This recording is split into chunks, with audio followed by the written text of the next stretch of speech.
அனைவருக்கும் அன்பு வணக்கம். என்னதான் ஒரு நாட்டை வளர்ச்சி பாதையில கொண்டு போனாலும், பொருளாதார முன்னேற்றம் அடைந்தாலும், மக்களுடைய வாழ்க்கை தரம் உயர்ந்தாலும், வறுமை குறைக்கப்பட்டாலும், வேலையில்லா திண்டாட்டம் குறைக்கப்பட்டாலும், பொய் பிரச்சாரங்கள் இது மட்டுமே ஒரு ஆட்சியை கவிழ்ப்பதற்கு போதுமானது அப்படின்றத மறுபடியும் ப்ரூவ் பண்ணியிருக்குதுங்க பங்களாதேஷ் சம்பவம். ஷேக் ஹசீனா இவர் பங்களாதேஷ்ல பதவியிலிருந்து தூக்கி வீசப்பட்டுள்ளார். ராணுவம் ஆட்சியை கையில் எடுத்துக் கொண்டிருக்கின்றது. விரைவிலேயே தேர்தல் நடத்துவோம் அப்படின்னு சொல்லியிருக்காங்க. பட் பாகிஸ்தானை கம்பேர் பண்ணும்போது பங்களாதேஷ்ல அந்த எலெக்ஷன்ஸ் ராணுவ ஆட்சி இருந்தாலும் சீக்கிரமே நடக்குது அப்படின்றத நம்ம பார்க்கிறோம். ஷேக் ஹசீனா அவர்கள் செஞ்ச தப்பு என்ன? எதனால அவர்கள் தூக்கி வீசப்பட்டார்கள்? ஆனா அதோட முக்கியம், யார் இதற்கு பின்னாடி அப்படின்றத நாம தெரிஞ்சுக்கணும். ஏன்னா இது பங்களாதேஷோட முடிய போகின்ற விஷயம் கிடையாது. அந்த டெம்ப்ளேட் அப்படின்றது ஒண்ணுதான். கிட்டத்தட்ட எல்லா சிறிய நாடுகள்லையும் இதைத்தான் யூஸ் பண்ணிட்டு வராங்க அமெரிக்கன் டீப் ஸ்டேட். திடீர்னு பாத்தீங்கன்னா ஷேக் ஹசீனா அவர்கள் சர்வாதிகாரி அப்படின்னு அந்த வெஸ்டர்ன் மீடியா, குறிப்பா அமெரிக்க பத்திரிகைகள் இவங்கெல்லாம் சொல்ல ஆரம்பிச்சாங்க. எப்படிங்க, எத்தனை வருஷமா அவங்க ஆட்சியில இருக்கிறாங்க, அப்பெல்லாம் இவங்க சர்வாதிகாரி அப்படின்னு தெரியல. சொல்ல போனா சமீபத்துல தான் பங்களாதேஷ்ல தேர்தல் நடந்தது. அதுல அமோக வெற்றி பெற்றார். அந்த தேர்தலை பொறுத்த வரைக்கும் அந்த முறைகேடுகள் அப்படின்ற குற்றச்சாட்டுகள்லாம் பெரிதாக எழவில்லை. எல்லாருமே ஒத்துக்கினாங்க தேர்தல் முறையாக நடந்தது அப்படின்னு. காரணம் என்னன்னா, பங்களாதேஷ்க்கு பக்கத்திலேயே இருக்க இன்னொரு ஒரு மாநிலம், அங்க நடக்கிற மாதிரி இந்த ஓட்டு பெட்டியை தூக்கிட்டு போறது, அதுக்கப்புறம் அவங்களுக்கு வேண்டிய பூத்துல நீங்க எல்லாம் ஓட்டு போட வரக்கூடாது அப்படின்னு மிரட்டுவது, இந்த கொலை, குண்டு, இந்த ப்ரீ போல், போஸ்ட் போல், அந்த மாதிரி விஷயங்கள்லாம் பெரிய அளவுல பங்களாதேஷ்ல நடக்கல. அண்டு முக்கியமான விஷயம், எதிர்கட்சி அங்கு போட்டியிடவில்லை. நாங்க ஒதுங்கிக்கிறோம், தேர்தல் இது முறைகேடாக நடக்கும், எங்களுக்கு நம்பிக்கை இல்லை அப்படின்னு அவங்க ஒதுங்கிட்டாங்க. அது யாருடைய தப்பு? இப்ப இங்க விக்கிரவாண்டியில அதிமுக எதிர்கட்சி அவங்க விலகி விட்டார்கள். கேட்டா இவங்க தேர்தல் சரியாக நடக்காது, அரசாங்கம் எல்லா முறைகேடுகளையும் செய்யும், அதனால நாங்க கலந்துக்கல அப்படின்னு சொன்னாங்க. பாத்தீங்கன்னா திமுக அமோக வெற்றி பெற்றது. ஆனா இங்க யாராவது இந்த தேர்தல் செல்லாதுன்னு சொன்னோமா? ஆனா பங்களாதேஷ்ல இப்படித்தான் ஆரம்பிச்சாங்க, இந்த தேர்தலை ஒத்துக்க மாட்டோம். இப்போ வெனிசுவேலால தேர்தல் நடந்திருக்கு, மதுரோ ஜெயிச்சதா அறிவிக்கப்பட்டிருக்கின்றது. அமெரிக்கால சொல்லிட்டாங்க, நாங்க இந்த தேர்தலை ரெகக்னைஸ் பண்ண மாட்டோம். நீ என்னடா புண்ணாக்கு ரெகக்னைஸ் பண்றது? அமெரிக்கால நடக்கிற தேர்தலை என்ன லட்சணம் அப்படின்றது உலகத்துக்கே தெரியும். கடந்த முறை ட்ரம்ப் அவர்கள் தோக்கும் போது என்னென்னலாம் இவங்க ஃப்ராடு பண்ணாங்க அப்படின்றத அவர் எடுத்து பட்டியல் போட்டாரு. ஆனா அங்க இருக்கிற ஊடகங்கள் அதை அப்படியே மறைத்து விட்டார்கள். உலகங்க அந்த புள்ள புஷ், ஜார்ஜ் புஷ் பதவிக்கு வந்தார்ல, அதுக்கு பின்னாடி இருக்க கான்ட்ரவர்சி என்ன அப்படின்னு எத்தனை பேருக்கு ஞாபகம் இருக்கும்? அல்கோர் அவர் தான் அவரை எதிர்த்து போட்டியிட்டவர். என்னுடைய நினைவு சரியா இருக்குமானா புளோரிடா அப்படின்னு நினைக்கிறேன். அந்த ஒரு மாநிலத்தின் முடிவுகள் தான் ஜார்ஜ் புஷ் ஜெயிப்பதற்கும் அல்கோர் தோற்பதற்கும் காரணமாக இருந்தது. அதுவே அப்படியே 2-3 நாள் பேக்ரவுண்ட்ல பேச்சுவார்த்தை எல்லாம் நடந்தது அப்படின்னு சொல்றாங்க. எல்லாத்தையும் விட முக்கியமா இந்த புள்ள புஷ்ஷோட சகோதர புஷ் தான் புளோரிடா கவர்னரா இருந்தார் அந்த நேரத்துல அப்படின்னு சொல்றாங்க. அதுக்கப்புறம் அல்கோரை ஒரு வழியா கன்வின்ஸ் பண்ணி சரிங்க அப்படின்ன உடனே அவரு கன்சிடர் டிஃபீட்டு, புள்ள புஷ் பிரசிடென்டா வந்துடுறாருங்க. இவ்வளவுங்க தேர்தல்ல தேர்ந்தெடுக்கப்படாத, இன்னும் சொல்ல போனா தேர்தல்ல தோத்து போன 2 பேர் ஜனாதிபதியாகவும் துணை ஜனாதிபதியாகவும் அமெரிக்காவில் இருந்துக்கிறாங்க. இது என்ன சொல்றீங்க? 2 பேரும் சேர்ந்து நிக்கிறாங்க, ஆனா தோத்து போயிட்டாங்க. எலெக்ஷன்ல அவங்க ஜெயிக்கல, ஆனாலும் ஜனாதிபதி துணை ஜனாதிபதியாக அங்க இருந்திருக்காங்க.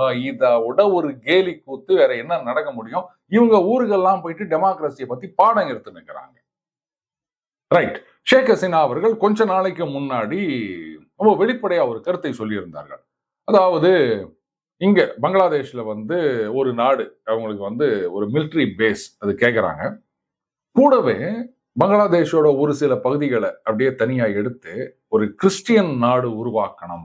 அது எப்படின்னா பங்களாதேஷ்ல மட்டும் இல்லைங்க, அது கண்டினியூஸா இருக்கிற இன்னைக்கு நம்ம மயான்மார்னு சொல்றோம் இல்லையா, பர்மா, அந்த இடம் அது. அதுக்கப்புறமா இந்தியாவுடைய நார்த் ஈஸ்டர்ன் ஸ்டேட்ஸ்ல இருக்கிற சில பகுதிகள், ஏற்கனவே அங்க நடக்கின்ற பிரச்சனைகளுக்கு வெளிநாட்டு சக்திகள் தூண்டுதலாக இருக்கின்றன அப்படின்னு சொல்லிட்டு இருக்காங்க.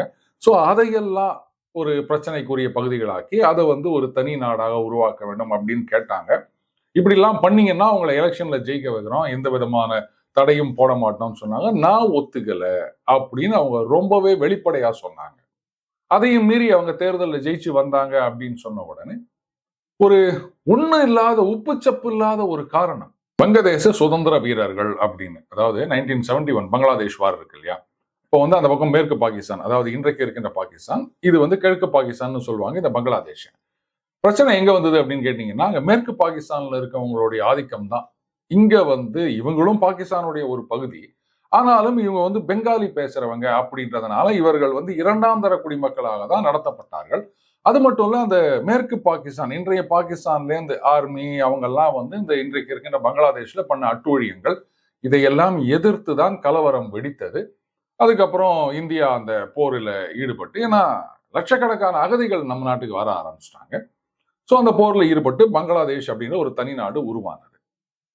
அந்த போர் வீரர்கள் இன்றைக்கும் நம்ம மொழி போராட்ட தியாகிகள் அப்படின்னு நீங்க சொல்லிட்டு இருக்கோம் இல்லையா, அந்த மாதிரி அங்க அந்த சுதந்திர போராட்ட தியாகிகள் அப்படின்னு அவர்களுடைய வாரிசுகளுக்கு 30% இடஒதுக்கீடு அப்படின்னு இருந்ததுங்க. இது ரொம்ப நாளா இருந்தது, பட் ஸ்ட்ரிக்டா யாரும் ஃபாலோ பண்ணல அப்படின்னு வச்சுக்கோங்களேன். அண்ட் ரொம்ப வருஷம் வேற ஆயிப்போச்சு. அதனால எல்லாம் வெளிநாடு போலாமா அப்படி ஏதாவது பார்த்துட்டு இருப்பாங்க. அதனால இதை யாரும் அவ்வளவா இன்சிஸ்ட் பண்ணல, ஒரு பிரச்சனை இல்லாம இருந்தது. ஷேக் ஹசீனா அவர்களும் என்ன பண்ணிட்டாங்க, ஒரு சில வருடங்களுக்கு முன்னாடி அந்த இடஒதுக்கீடு 30% இருந்தது இல்லையா, அதை ரத்து செய்து விட்டார்கள். ரைட்டு, சுதந்திர போராட்டம் நடந்து 50 வருஷத்துக்கு மேல ஆயிப்போச்சு, இனிமே என்னத்த அப்படின்னாங்க. இதையும் யாரும் எதிர்க்கவில்லை, கரெக்ட் தானே அப்படின்னு சும்மா இருந்துட்டாங்க.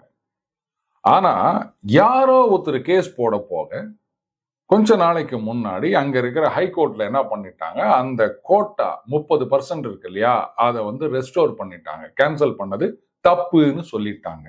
இப்ப இதை எடுத்து மாணவர்கள் போராட்டம் நடத்துகின்றனர். நீங்க பாட்டுக்கு 30% வாரிசுகள் அப்படின்னு என்னைக்கோ போராட்டத்துல ஈடுபட்டாங்க, அவங்க வாரிசுக்கு இன்னும் நீங்க குத்துந்தீங்கன்னா அப்ப எங்க எதிர்காலம் என்ன ஆகுது, எங்க கல்வி என்ன ஆகுது அப்படின்னு ஆரம்பிச்சிட்டாங்க. சரி, உடனே சுப்ரீம் கோர்ட்டுக்கு போறாங்க. சுப்ரீம் கோர்ட் என்ன பண்ணிட்டாங்க, அந்த ஹைகோர்ட்டோட ஆர்டரை குவாஷ் பண்ணிட்டு அது 5% என்னவோ அதை மட்டும் ரெஸ்டோர் பண்ணியிருக்காங்க. சரி, இப்போ நீங்க எதிர்ப்பு தெரிவித்தீர்கள். சொல்லப்போனா இந்த கோட்டாவை ரத்து பண்ணது ஷேக் ஹசீனா அவர்கள். ரத்து பண்ணதை ஜனங்க ஏத்துக்கிறாங்க, ஆனா ரெஸ்டோர் பண்ணது கோர்ட். அப்போ உங்களுடைய போராட்டம் ஷேக் ஹசீனாவுக்கு எதிரான போராட்டமா எப்படி மாறிச்சு? எனக்கு பதில் சொல்லுங்க. கோர்ட் ஒரு தீர்ப்பு கொடுக்குறாங்க, மக்கள் ஏத்துக்கலன்னு சொன்ன உடனே உடனடியா சுப்ரீம் கோர்ட்டுக்கு போறாங்க. அங்க ஆர்கியூ பண்ணி இம்மிடியட்டா ஜட்ஜ்மெண்ட் வருது. அந்த ஹைகோர்ட்டோடைய உத்தரவுன்றது ரத்து செய்யப்படுகின்றது. ஆனாலும் ஷேக் ஹசீனா அவர்களுக்கு எதிரான போராட்டம் ஓயவில்லை, இன்னும் அதிகரிக்கின்றது. இந்த போராட்டங்களுக்கு பின்னாடி ஒரு பெரிய டிசைன் இருக்கு. டீப் ஸ்டேட்டோட கரம், அந்த இன்விசிபிள் ஆர்ம் அப்படின்றது நீண்டிருக்கின்றது. அது நல்லாவே தெரியுது நண்பர்களே. ஏன்னு கேட்டீங்கன்னா, சொல்லி வச்ச மாதிரி கன்சர்டட் எஃபர்ட் அப்படின்னு சொல்லுவாங்க. திடீர்னு வெஸ்டர்ன் மீடியால இவங்களுக்கு எதிரான ஒரு கருத்துக்கள்லாம் வருகின்றன. நிறைய பேர் ஆர்டிகல் எழுதுறாங்க, ஆஹா இவங்க சர்வாதிகாரி ஆயிட்டாங்க அப்படின்றாங்க. கூடவே இந்தியாவில் இருக்கிற இந்த ஊடக வியாதிகள்னு சொல்லிக்கிறவங்க, பத்திரிகையாளர்கள்னு சொல்லிக்கிறவங்க, அதுக்கப்புறமா அந்த முக்கியமா மிட்டாய் மாமாக்கள், அதுக்கப்புறம் நாங்க இந்தியர்கள் அப்படின்னு சொல்லிக்கின்னு வெளிநாட்டுல இருந்து கருத்து சொல்லி கொண்டிருக்கின்ற சில ஜந்துக்கள், இவங்க எல்லாமும் சேர்ந்து பாத்தீங்களா சர்வாதிகார ஆட்சி ஒழிய வேண்டும், அங்கு ஜனநாயகம் தழைக்க வேண்டும் அப்படின்லாம் சொல்லி நிற்கிறாங்க. சரி, முதல்ல இங்க இருக்கிற மிட்டாய் மாமாக்களுக்கு ஒரே ஒரு கேள்வி. அப்கோர்ஸ் இது இந்தியர்கள்னு சொல்லிக்கின்னு கருத்து சொல்ற அத்தனை பேருக்குமே பொருந்தும் அப்படின்னு வச்சுக்கோங்களேன். ஒரு சில மாதங்களுக்கு முன்னாடி வரைக்கும் பாத்தீங்கன்னா, குறிப்பா தேர்தலுக்கு முன்னாடி காலகட்டங்கள்ல பங்களாதேஷுடைய ஸ்டாட்டிஸ்டிக்ஸ் இது அப்படின்னு சொல்லிட்டு யாரோ எங்கிருந்து ஏதோ கொண்டு வந்துட்டாங்க. அவங்க என்ன சொல்றாங்க, இந்த ஹங்கர் இண்டெக்ஸா, அதுக்கப்புறம் இந்த ஹாப்பினஸ் இண்டெக்ஸ், இதுல எல்லாம் பாத்தீங்கன்னா பங்களாதேஷ் இந்தியாவோட பலபடி முன்னேறி இருக்கின்றது அப்படின்னு கொண்டு வந்து நீட்டினாங்க. ஏய், பங்களாதேஷ் என்ன நிலைமையில இருக்குது? பேர் தாண்டா பங்களா, ஆனா அது குடிசை. அது எப்படா நம்மளோட மேல இருக்கும் அப்படின்னு பார்த்தா அப்புறம் தான் தெரியுது அந்த லட்சணம். நீங்க அந்த ஹங்கர் இண்டெக்ஸ் எடுத்து பார்த்தீங்கன்னா, இன்றைக்கு பசி, பட்டினி, பஞ்சம் இருக்கின்ற நாடுகள்லாம் இந்தியாவுக்கு மேல இருக்குது அப்படின்றாங்க. என்னடா கணக்கு எடுத்தீங்க நீங்க அப்படின்னு அதெல்லாம் கேட்கக்கூடாது. இதெல்லாம் அந்த மிட்டாய் மாமாக்களுக்கு, இந்த காசுக்காக விலை போன சோ கால்டு ஊடகவியலாளர்கள், பத்திரிகையாளர்கள் அவங்களுக்காகவே இந்த மாதிரி இண்டெக்ஸ் கிரியேட் பண்றாங்க அப்படின்னு நினைக்கிறேன். சரி, இது ஒரு பக்கம் இருக்கட்டும். என்ன பண்ணாங்க, அந்த பங்களாதேஷுடைய ஜிடிபி இது பாருங்க இந்தியாவை விட அதிகரித்து விட்டது அப்படின்னு எதையோ ஒரு புள்ளி விவரத்தை கொண்டு வந்து உருட்ட ஆரம்பிச்சாங்க. டேய், என்னங்கடா விலகுனீங்களாடா நீங்கெல்லாம்? பிரிட்டனை பின்னாடி தள்ளிட்டு நாம மேல போய்க்கிறோம். அப்போ பங்களாதேஷ் நம்மள விட மேல போயிடுச்சு அப்படின்னு சொன்னா இது ஒரு பெரிய இஷ்யூவா உலக அளவுல பேசியிருக்க மாட்டாங்களா? இதுல கேவலமா இருக்கு. எங்கேந்திரா இந்த ஸ்டாட்டிஸ்டிக்ஸை பிடிச்சிங்க? இது என்னடா சொல்லுதுன்னு கேட்டா ஒத்தனுக்கும் பதில் சொல்ல தெரியாது. எதையோ ஒண்ணு கொண்டு வந்து பாத்தீங்களா, பங்களாதேஷ் மேல போயிடுச்சு தான் இங்க இருக்கிற ஏராளமான பேர் அதை வச்சு உருட்டினாங்கல்ல. சரி, இப்ப நீங்க சொல்லுங்க, 10 வருடத்துக்கும் மேல பதவியில் இருக்கிறார்கள் ஷேக் ஹசீனா அவர்கள். அடுத்தது இந்த புள்ளி விவரங்கள்லாம் கொடுக்குறீங்க இல்லையா, பொருளாதாரத்துல மேல போயிடுச்சு, ஹங்கர் இண்டெக்ஸ்ல இந்தியாவை பீட் பண்ணிச்சு அப்படின்னு. அப்ப இதுக்கெல்லாம் யார் காரணம்? ஷேக் ஹசீனா தானே. அப்பெல்லாம் வந்து ஷேக் ஹசீனா சர்வாதிகாரி அப்படின்னு இந்த மர மண்டைகளுக்கு எல்லாம் தெரியலையா? அது வரைக்கும் மண்டையில வந்து இந்த கொம்பும் இலையும் மட்டும்தான் முளைச்சிருந்ததா? திடீர்னு மாணவர்கள் வந்து போராட்டம் பண்றாங்கன்னு சொன்ன உடனே டகால்னு அப்படியே சர்வாதிகாரி ஆயிட்டாங்க அவங்க. அப்ப இத்தனை நாளா முட்டாளா இருந்தீங்க, இத்தனை வருஷமா முட்டாளா இருந்தீங்க, இப்பதான் அந்த மாணவர்கள் போராட்டத்துக்கு அப்புறம் தான் அவங்க கண்ணு திறந்தது அப்படின்னு வச்சுக்கலாமா? இல்ல, இத்தனை நாளா சாதாரண மனுஷனா தான் இருந்தீங்க, ஆனா இந்த மாணவர்கள் போராட்டம் ஆரம்பிச்ச பிறகு யாரோ அதிகமா டெண்டர்ல விலைக்கு வைட்டாங்கோ அப்படின்னு எடுத்துக்கலாமா? ஏதோ ஒண்ணுதான் உண்மையாக இருக்க முடியும். மிட்டாய் மாமாக்களா இருக்கட்டும், இல்ல இந்த நடுநிலை லெப்ட் லிபரல் அப்படின்னு சொல்லிட்டு ஓரை ஏமாத்தின்னு பாருங்க, இந்த கும்பல் தான் மிக மிக மோசமான ஜந்துக்கள் இந்த உலகத்திலேயே. சரி, இன்றைக்கு வந்து ஜனநாயகம் வென்றது அப்படின்னு சொல்லி நிற்கிறாங்க. இப்போ இந்த அவாமி லீக், ஷேக் ஹசீனா அவர்களுடைய கட்சி, அந்த கட்சியில வந்து மெம்பர் ஆஃப் பார்லிமெண்ட் ஆனவங்க எல்லாம் இப்ப தலைமறைவா போயிட்டாங்க. இன்றைக்கு வந்து அந்த கட்சியினருக்கு எதிராக ஒரு மிகப்பெரிய கொலைவெறி தாக்குதல் நடந்து கொண்டிருக்கின்றது. இதுக்கு முன்னாடி ஒரு காலகட்டத்திலும் இதே மாதிரி ஒரு இராணுவ புரட்சி அப்படின்லாம் நடந்த காலகட்டத்திலும் நடந்தது அப்படின்றத பார்க்கிறோம். So history repeats it self, அவ்வளவுதான். கூடவே பாருங்க, உங்களுக்கு பிரச்சனை வந்து இந்த இடஒதுக்கீடு அப்படின்னு சொன்னா, அதாவது இந்த பங்களாதேஷ் மக்களுக்கு அந்த இடஒதுக்கீடை ரெஸ்டோர் பண்ணது கோர்ட். ஸோ அதை வந்து நீங்க கண்டனம் தெரிவிச்சிருக்கணும். ஆனா நீங்க என்ன பண்ணிட்டீங்க, ஷேக் ஹசீனாவுக்கு எதிராக போராட்டம் பண்ணீங்க. சரி, இப்ப அவங்களும் வந்து நாட்டை விட்டு போயிட்டாங்க, ராணுவம் வந்து கண்ட்ரோலை கையில் எடுத்துக்கிறாங்க, எலெக்ஷன் நடத்த போறோம்னு சொல்லியிருக்காங்க. இப்ப நீங்க எதிர்க்கிற இந்த அவாமி லீக் கட்சி, அந்த நிர்வாகிகள், எம்பிக்கள் அவங்க எல்லாம் தலைமறைவா போயிட்டாங்க. அண்ட் கண்டுபிடிச்சு இவங்களும் ஏராளமான பேரை கொண்டுன்னு வராங்க.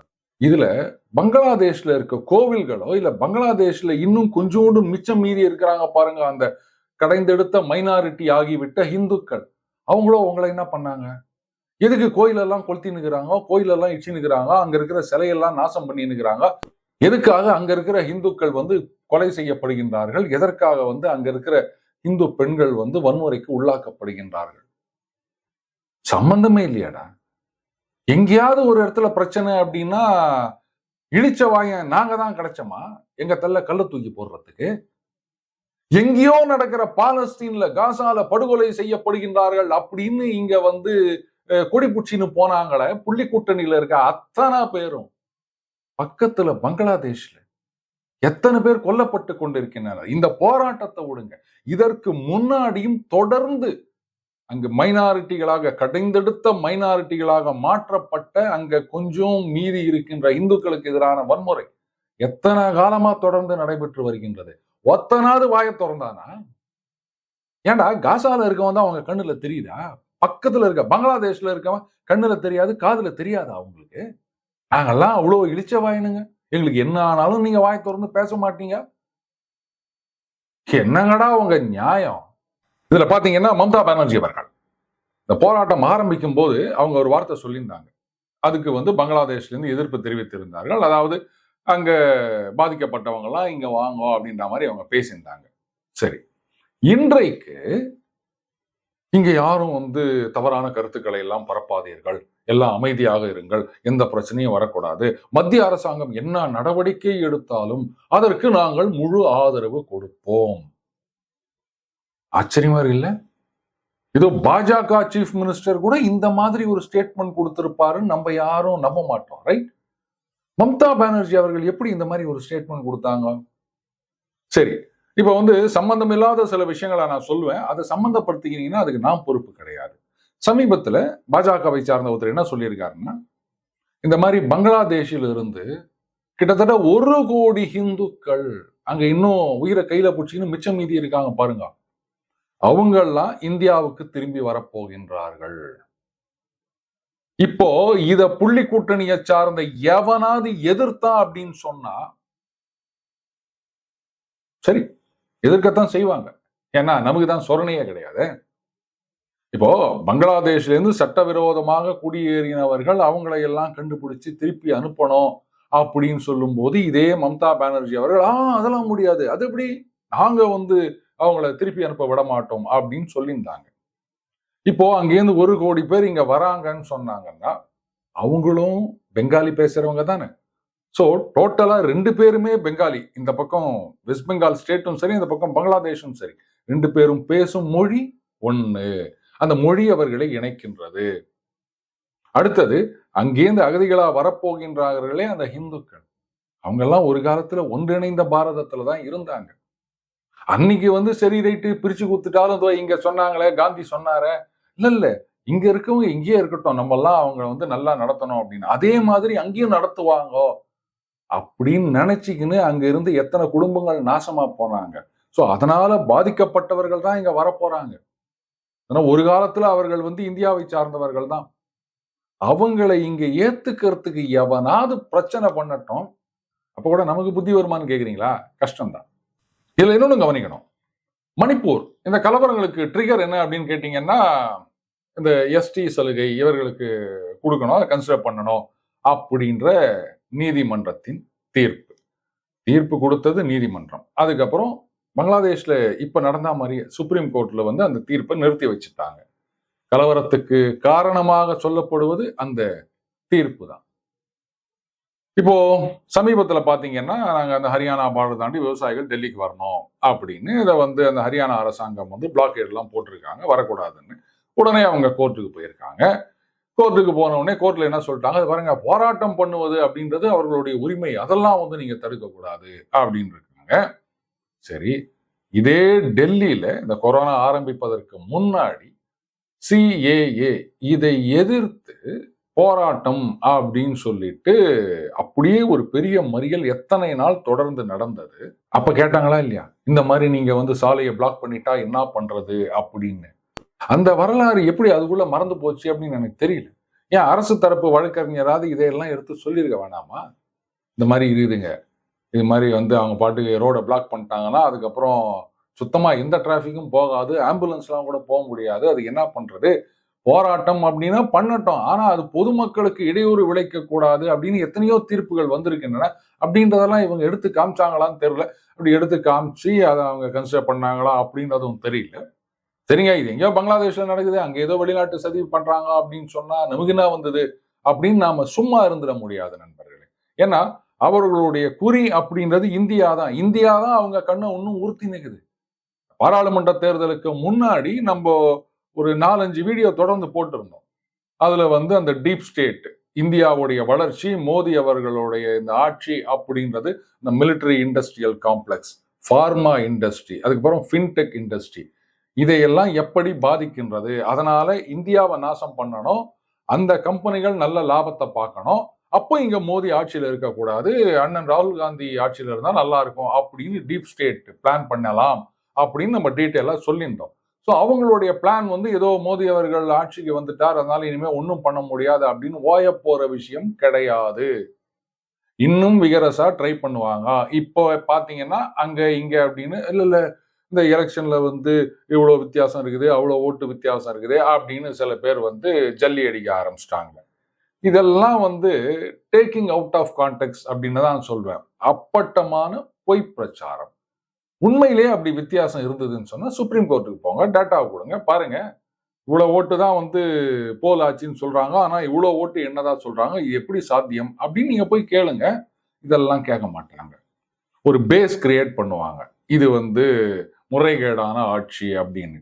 அதுக்கப்புறம் ஒரு பக்கம் அந்த விவசாயிகளை வச்சு போராட்டம் பண்றது, இன்னும் வேற யாரையாவது தூண்டி போராட்டம் பண்றது, இப்படின்னு அங்கங்க போராட்டம் போராட்டம் போராட்டம்னு ஆரம்பிச்சு ஒரு காலகட்டத்தில் ஐயோ இதை சமாளிக்க முடியாது அப்படின்னு இவங்களா ராஜினாமா பண்ணிட்டு போற அளவுக்கு இந்த டீப் ஸ்டேட்டுடைய சதி அப்படின்றது தொடர்ந்து நடைபெறும். சோ நாம என்ன கவனிக்கணும் அப்படின்னா, அந்த மிட்டாய் மாமாக்கள் இருக்கானுங்கல்ல, அவங்கள உஷாரா வாட்ச் பண்ணணும். அவங்க பொய் பேசும்போதெல்லாம் சரிக்கு சரி பதிலடி கொடுக்கணும். ஏன்டா அறிவில்ல உனக்கு, அன்னைக்கு என்னடா சொன்ன நீ, இன்னைக்கு என்னடா சொல்ற, நீ என்னடா தின்ற வயித்துக்கு அப்படின்னு அப்பப்ப நம்ம கேட்டுக்கினே இருக்கணும். சார் என்னால என்ன முடியும் அப்படின்லாம் யாரும் கேட்காதீங்க. என்னால அப்படின்னு நினைக்காதீங்க. எல்லாருமா ஒன்று சேரும் போது நம்மால அப்படின் போது எதை வேணா சாதிக்க முடியும். ஒரே ஒரு முக்கியமான விஷயம், பொய் பிரச்சாரங்கள் அதுக்கு சரியான பதிலடி கொடுக்க வேண்டும். அதற்கு எல்லாருடைய பங்களிப்பும் தேவை. மீண்டும் அடுத்த பதில் சந்திப்போம். வணக்கம்.